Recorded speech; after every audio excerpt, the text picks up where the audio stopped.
Hi, this is Dimitris Bronovsky, author of the Curious Tanguero newsletter and tango books like Tangofulness, Tango Tips by the Maestros, and the tango novel When the Embrace Whispers. Today, I'll read a few excerpts from Tango Tips by the Maestros, hoping you'll find them useful, and maybe even check out the book on Amazon. It's available in English, Spanish, and Italian, with more languages coming soon. You can also find it on Audible as audiobook. Let's get started. This excerpt is from the chapter written by Juan Stephanides. What advice would you give to a tanguero or a tanguera who wants to develop a better connection at the chest level? Tango is an embrace. The first thing you need to do is to hug someone as if, he was a beloved one that you haven't seen for years. With this sensation in mind, start moving. The other person won't necessarily put 100% resistance. He will move with you because you are hugging each other, not because of the resistance. You can't move alone when you are truly hugging. Due to inertia, you can understand when the other is ready to move, not from memory, but by understanding the language, He is speaking with the body. The more you understand, the more you know if the person in front of you wants to move faster or slower. If you focus on what creates a beautiful embrace that feels natural, everything in tango becomes easier. People tend to complicate things in tango, and we, the teachers, are the ones that are mostly responsible for that. So, let's focus on something simple. Have you ever noticed that when you are walking hand in hand with someone, you tend to synchronize your steps?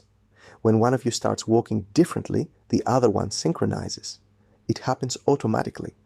And this is a great start to understanding leading in tango in a natural way. I like to do this as an exercise in my classes, both for beginners and advanced. It gives people a natural, comfortable, and easy path to tango.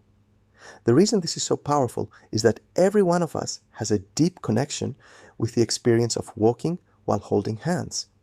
We learned that when we were children. And the beauty of it?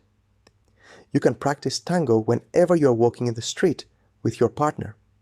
Simply hold your hands and focus on that connection and how it influences your steps. You can get hours of additional tango training like that. In the class, after letting people walk a bit simply holding hands, we hold each other on the shoulders and we walk again.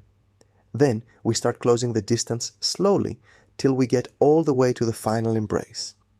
Tango was created by people that didn't have a dance education. So the most important thing we can do is always to try to understand what makes tango natural for us, starting from the inside out. If we start from the outside, we are falling into a trap we can't get away from. When we start from something we know well, we can more easily go somewhere we haven't been before. How can a dancer develop a better sensation of the ground and a better connection with it? Before tango, I was studying journalism. One thing that you learn there is how to use exaggeration to practice. When you want to practice at home before going to speak on a radio show, you use exaggeration. You read out loud, increasing the volume of your voice, the intensity and gesture. The same principle applies when it comes to grounding. You can learn to ground through exaggeration. The exercise I propose is the following. Let's take a single step forward as an example. Put a chronometer in front of you and do that step forward. The trick? This one step should take you 5 minutes to complete. 5 full minutes for a single step. Focus on your balance and the feeling in each foot as you slowly move forward. Then take the next step during the next 5 minutes. Do that a few times. Internalize exactly how each moment feels, its position. Once you do that and you feel comfortable and stable, start doing each step for the duration of 1 minute instead of 5. Then go down to 30 seconds, 10 seconds, 1 second. There is one thing that you need to keep in mind while doing that. If you forget it, then the practice loses its power. Even when you are down to doing 1 step per second, always do the movement as if you were doing it for 5 minutes. Prepare and position your body in the same way that you would prepare and position it if you were planning to take 5 minutes to do the step, and then do it in 1 second. You will internalize the sense of being grounded. when you keep in mind how you can stay at any point of your step, not when you think about how you can pass from it. Your body will be prepared to stay at that point for 5 minutes, even though you're staying there for a fraction of a second. You prepare for 5 minutes, but you stay for a fraction of a second.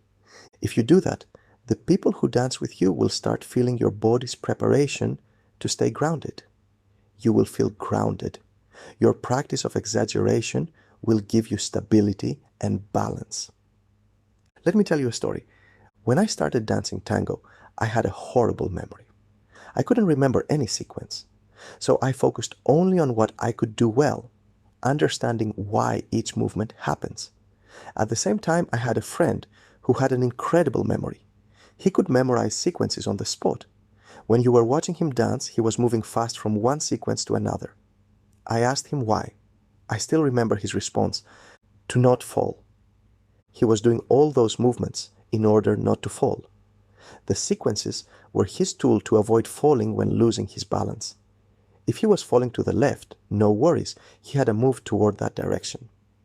This is a type of dance that starts from outside and goes inside. I had the opposite approach. I remember once I was on an airplane. It was a 14-hour flight, quite long for any dancer to stay seated. So, I was practicing on the airplane while everybody else was sleeping.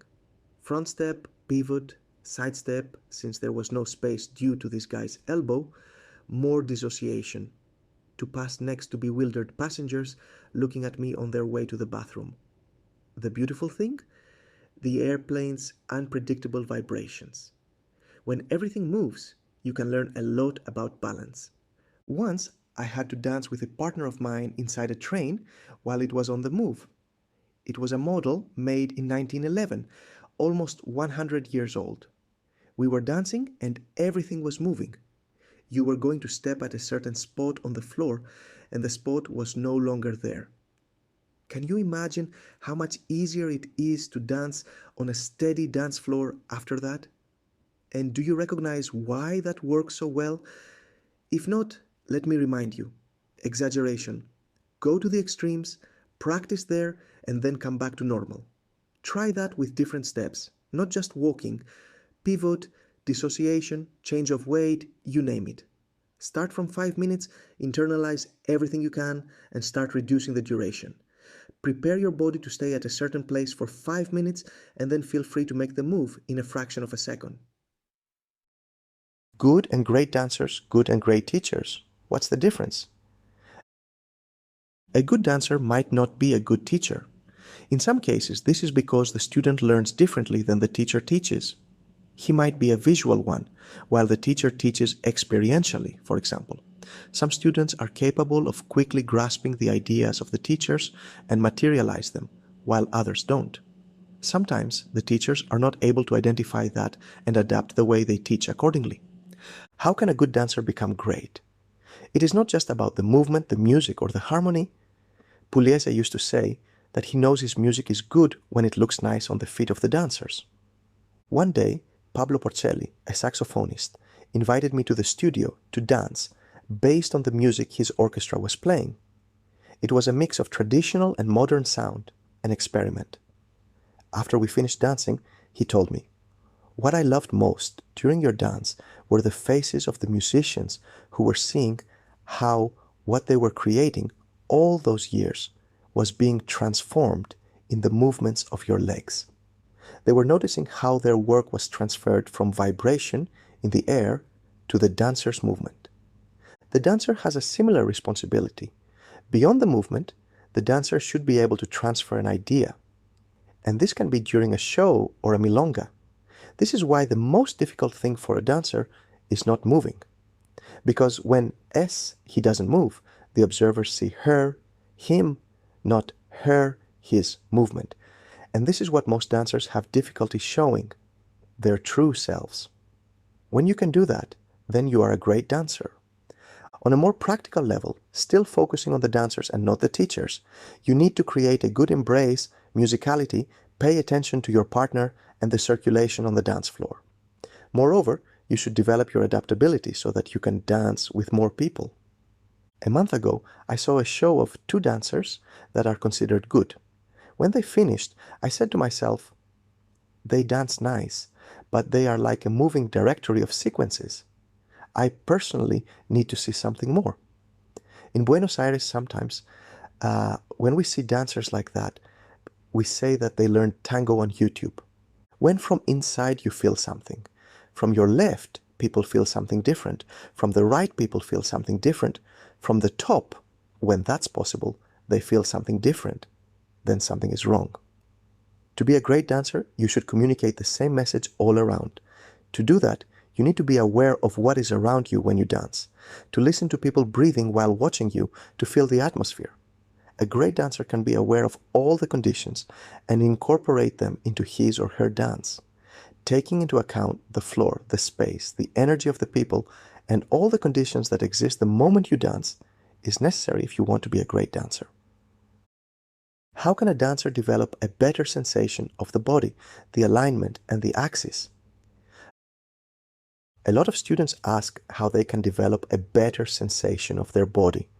To that, I always respond, which is the best exercise humans have created when it comes to movement, posture, and breathing? Yoga?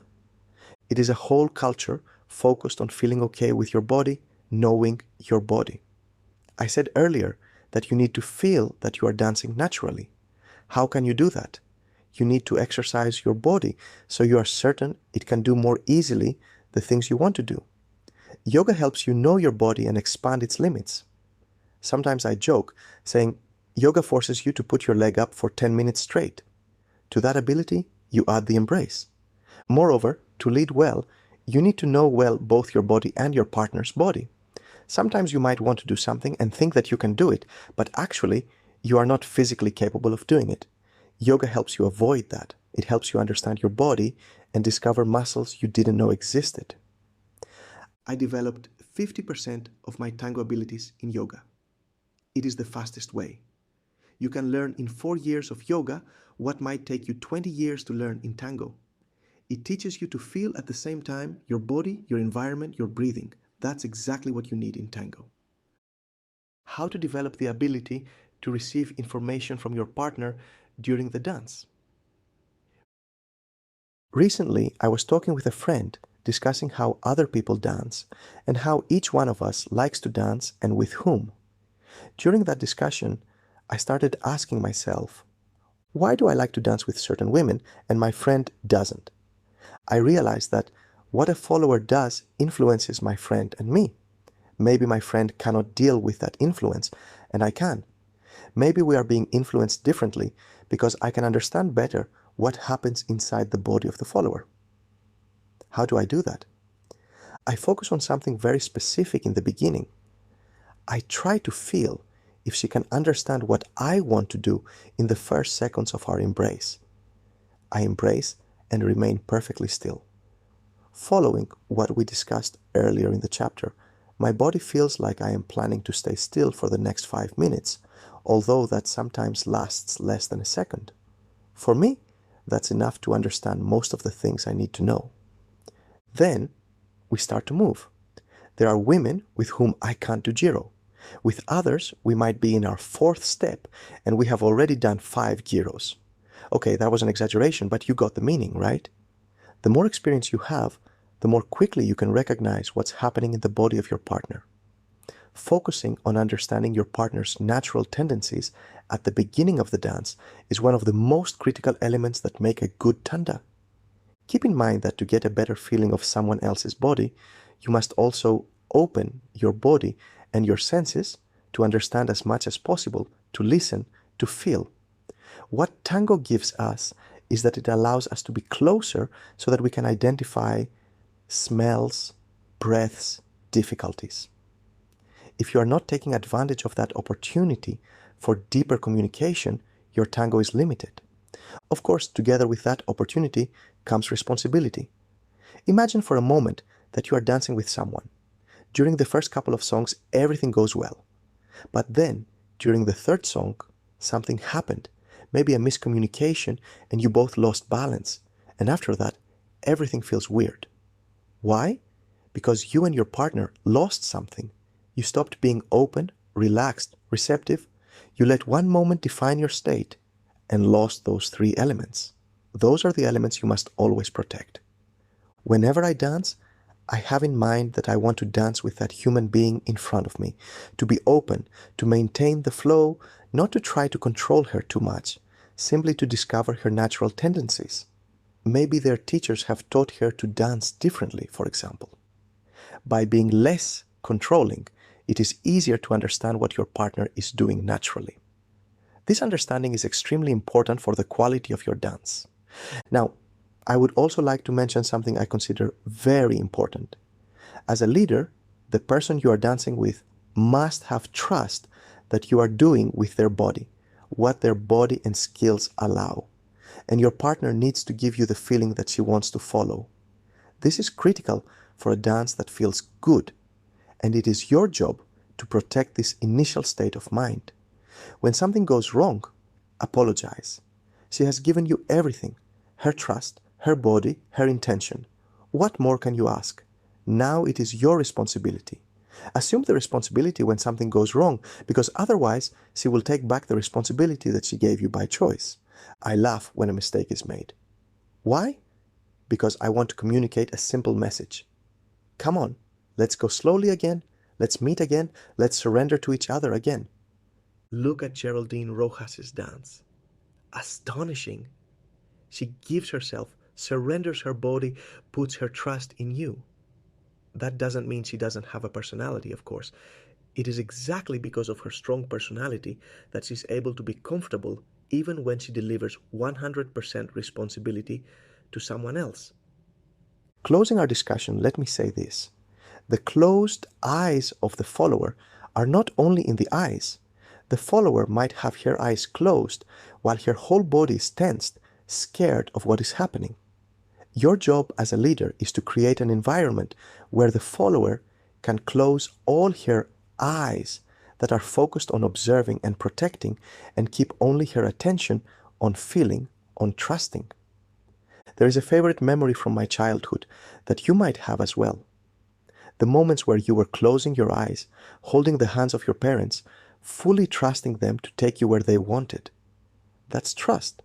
That's tango. For some people, it takes longer to trust. But when you get there, tango and life become so much better. Trust me. Note: if there was something in this chapter that you found interesting and want to explore further, take a moment to add it to the Your Notes section at the end of the book. Then, bring the book with you in the next class and ask your teacher about it or discuss it with the other students. If you enjoyed what you learned in this episode, visit tangotipsbythemaestros.com to explore all available languages as paperback or as audiobook, or simply search Tango Tips by the Maestros on Amazon. Also, if you found this episode helpful, don't keep it to yourself. Share it with your friends. For a curated list of free and paid resources to help you improve and enjoy your tango, go to thecurioustanguero.com/ArgentinaTango. I've put together a list just for you. I'll say it again, thecurioustanguero.com/ArgentinaTango. And remember to smile. You've discovered tango. Most people haven't. What a gift.